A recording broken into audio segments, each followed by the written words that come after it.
To tell you the truth, I'm feeling a bit restless. But don't worry, all I'm going to do today is tell you a few things about Teide, my mountain. I came to live here quite recently because I was fed up with living underneath the bottom of the sea. This mountain that you call Teide was known as Teide by the Guanches, and it was their hell. But Teide hasn't always been here, neither has Tenerife or any of the other Canary Islands.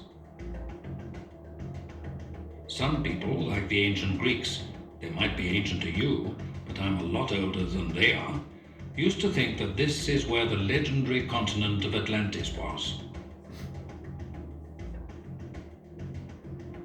But I'm sure you are wondering how come the Canary Islands suddenly appeared one fine day, if they haven't always been here.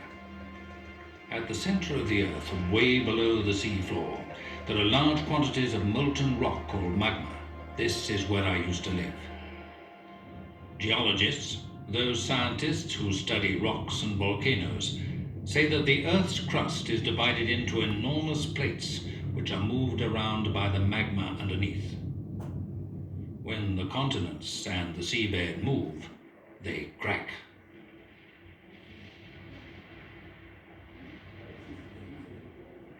There are large cracks in the bottom of this part of the Atlantic, and these let the magma through in places.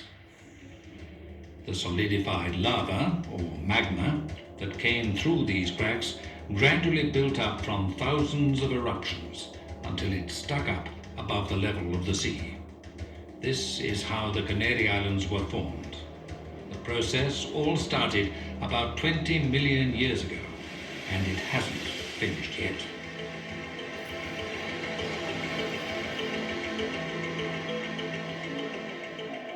The origins of Tenerife are three large cracks that let the magma flow through and accumulate in a central area. Over thousands of years, the volcanic lava gradually made the island bigger and higher.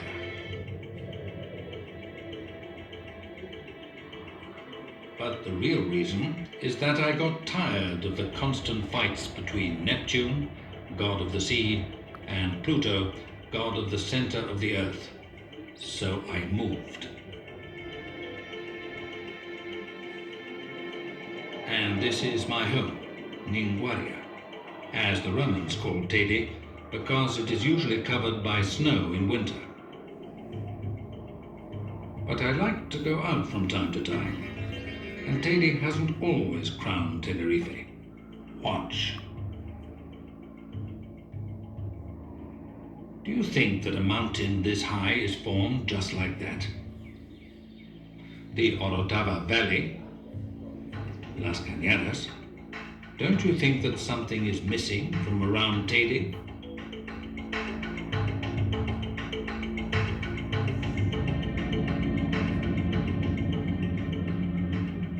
Let's take it step by step. I'll tell you what the scientists have to say after many years of studying the area. They all agree there used to be a huge volcano here. And they're quite right. That's where I used to live. But I got tired of that house after a few million years, so I made it disappear. What was left was an enormous crater called a caldera.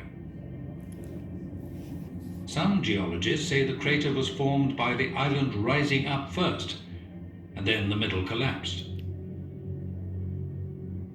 Others say that the huge pressure buildup of gases in the magma inside the mountain caused a series of explosions, blowing the whole mountain to pieces. Yet others claim that when the magma was blown out of the mountain by a major eruption, the roof collapsed in on the hollow mountain.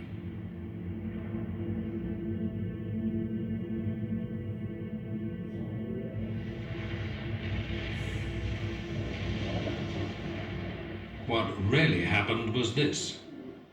First, the eastern side of the great volcano disappeared. I sent it sliding down to the bottom of the sea, and this landslide gouged out what is now known as the Orotava Valley.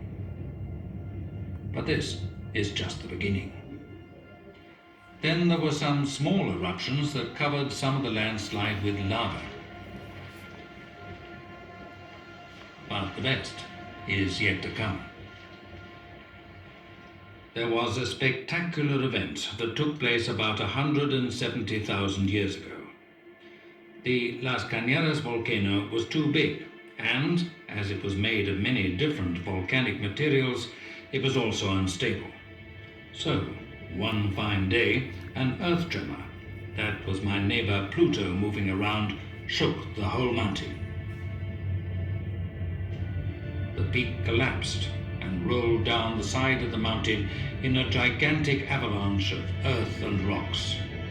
It's what geologists call a gravity slip.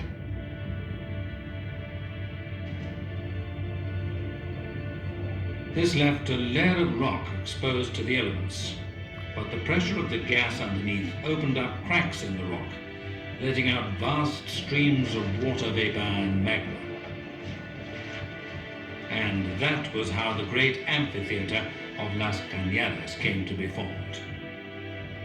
It is the scar of that gigantic avalanche. Geologists have recently discovered the great mass of rocks from the avalanche, more than 1,000 cubic kilometers of rock at the bottom of the sea, north of Tenerife. I immediately started building my new house, with volcanoes erupting all over the place, especially in the center of Las Cañadas, all of which built up the great volcano of Teide.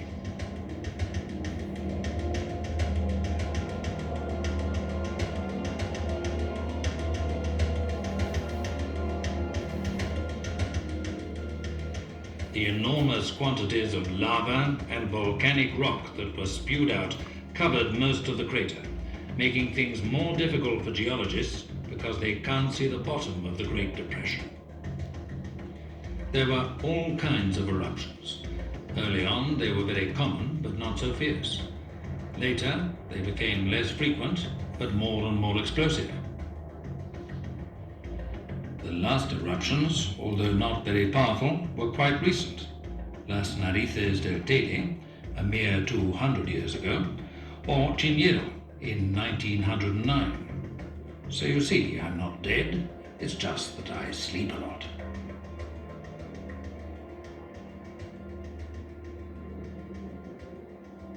As lava is highly porous, the rain seeps through the rock and fills up the inside of the mountain. Men have known this for many years, and as water is scarce on the island and considered a treasure, they have dug holes all over the place to get to the water. That is why we have this unique system of galleries in the islands. Some of them are up to 6 kilometers long. They are getting close. Even here I can't live in peace. For now, I let them. I'm kind because I must admit it's hard and dangerous work. The galleries have also given experts the chance to see what is inside the great mountain and reconstruct all that I have just explained to you. Well, that's enough. I've told you too much. Leave my house now. Go up to the surface and learn what else happens out there.